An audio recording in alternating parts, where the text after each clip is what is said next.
अमेरिकी राष्ट्रपति Donald Trump की ओर से कनाडा, मैक्सिको और चीन पर भारी टैरिफ लागू करने के बाद और फैसले के बाद व्यापारिक तनाव और बढ़ा है। इसके जवाब में कनाडा ने पलटवार किया। जवाब में कनाडा के ओंटारियो प्रांत ने अमेरिका को निर्यात की जाने वाली बिजली पर 25% शुल्क लगाने की घोषणा कर दी है।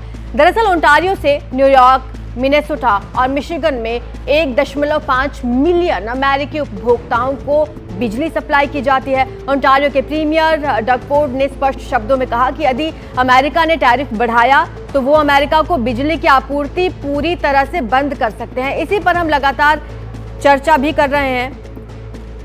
टैरिफ बढ़ाया तो बिजली गुल कर देंगे, ये कनाडा की तरफ से कहा गया है। आपको बता दें, ये जो टैरिफ वॉर है ये बेशक ट्रंप ने छेड़ा हो, लेकिन अलग अलग देशों की अलग अलग प्रतिक्रियाएं सामने आ रही हैं। कनाडा ने क्या टेक लिया टैरिफ वॉर को लेकर? कनाडा ने धमकी दी है एक तरीके से अमेरिका को। उन्होंने कहा कि हम बिजली गुल कर देंगे अगर आपने ये टैरिफ वॉर छेड़ा तो। बिजली निर्यात पर 25% शुल्क की चेतावनी कनाडा की तरफ से अमेरिका को दी गई है। ओंटारियो से क्योंकि बिजली सप्लाई होती है और अमेरिका के कई बड़े शहरों में ये बिजली यहां से जाती है, कई बड़े प्रांतों में बिजली सप्लाई की जाती है कनाडा की ओर से। इसी को लेकर ये धमकी दी गई है। न्यूयॉर्क, मिनेसोटा, मिशिगन को ये बिजली कनाडा की तरफ से सप्लाई की जाती है। 1.5 मिलियन उपभोक्ताओं को यहां से बिजली सप्लाई की जाती है। तो अमेरिका ने ये व्यापार युद्ध शुरू किया है, ऐसा कनाडा ने कहा है। साथ ही धमकी देते हुए या फिर चेतावनी देते हुए कहा कि विवाद के लिए पूरे तरीके से ट्रंप ही जिम्मेदार हैं, हमारी इसमें कोई जिम्मेदारी नहीं होगी, ये कहना है कनाडा का। उमा शंकर हमारे सहयोगी लगातार बने हुए हैं। उमा, इसी बात का मैं जिक्र कर रही थी कि कहीं ट्रंप खुद को मुश्किलों में तो नहीं डाल रहे, क्योंकि कोई भी देश चुप नहीं बैठेगा इस टैरिफ वॉर पर।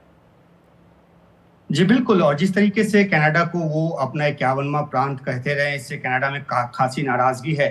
और ओंटारियो के जो प्रीमियर हैं उन्होंने ये जो धमकी दी, वो कई दिनों से ये धमकी दे रहे हैं। उन्होंने 25% टैक्स लगाने की भी बिजली पर बात की है, जिससे कि 2 से 4 लाख डॉलर, अमेरिकी डॉलर पर डे अमेरिका जो कनाडा है वो कमा सकता है। लेकिन जो कनाडा ने अपना स्टैंड, कनाडा के अलग अलग जो नेता हैं उन्होंने अपना स्टैंड कड़ा किया है, तो उसका जो लेना देना वहां होने वाले चुनाव से भी है, क्योंकि लिबरल पार्टी पीछे काफी अपनी लोकप्रियता खो चुकी थी जस्टिन ट्रूडो के नेतृत्व में, और इसलिए ट्रूडो को बदलना पड़ा है। पार्टी प्रमुख से उन्होंने इस्तीफा दिया, प्रधानमंत्री पद से इस्तीफा दिया। मार्क कार्नी जो है वो नए पार्टी प्रमुख चुने गए हैं, जो अगले कुछ दिनों में प्रधानमंत्री पद की शपथ लेंगे। और दूसरी तरफ जो डग फोर्ड हैं, जो कि ओंटारियो के जो प्रीमियर हैं, वो कंजर्वेटिव पार्टी से आते हैं। तो ये देखने में आया है कि जो जितना कड़ा स्टैंड अमेरिका के खिलाफ ले रहा है, उसकी लोकप्रियता उसी हिसाब से बढ़ रही है। जो लिबरल पार्टी पीछे चल रही थी कंजर्वेटिव पार्टी से 2021 के बाद से लगातार जो भी पोल्स में उसमें अब वो 2% ऊपर गई है। तो कंजर्वेटिव पार्टी को भी ये महसूस हुआ है, उनके नेताओं को भी महसूस हुआ है कि अगर एक ज्यादा स्ट्रांग स्टैंड लें ट्रंप के बयानों के मद्देनजर, तो आने वाले अक्टूबर नवंबर के महीने में जो चुनाव होना है कनाडा में, उसमें उनकी पार्टी को मजबूती मिलेगी। तो ट्रंप को जवाब देना तो एक मकसद है ही ओंटारियो के प्रीमियर का, लेकिन साथ ही साथ अपनी पार्टी की पोजीशन को भी कनाडा में मजबूत करना उनका एक मकसद है। एक बार कमर साहब का रिएक्शन ले लेते हैं। कमर साहब, जो कनाडा की तरफ से अभी खबर आई है कि हम बिजली को गुल कर देंगे, उस पर आप क्या सोचते हैं? मेरा ये इस तरह के यूनिलैटरल जो डिसीजंस होते हैं या टैरिफ लगाना या इस तरह की बातें, मैं समझता हूँ कि ये अच्छी बात नहीं है किसी भी देश के लिए। ये बात तो ये सही है कि प्रेसिडेंट ट्रंप ने, अमेरिका ने छेड़ी है, मगर मैं समझता हूँ कि ज़रूरत ये है कि बातचीत हो, रिस्ट्रेंट लगना चाहिए। कनाडा और ऑस्ट्रेलिया के, अमेरिका के बीच में बड़े घनिष्ठ संबंध हैं और टेंशन्स भी रहे हैं। पहले जब बन रहा था उस समय असल में अमेरिका नया वर्ल्ड ऑर्डर बनाने की बात कर रहा है। ये नए वर्ल्ड ऑर्डर में वो चाहते हैं कि वो समय कम है, 2-3 साल के 4 साल हैं उनके पास केवल, उसमें वो चाहते हैं कि 2 साल के अंदर कम से कम ये एक दिशा में चल जाए।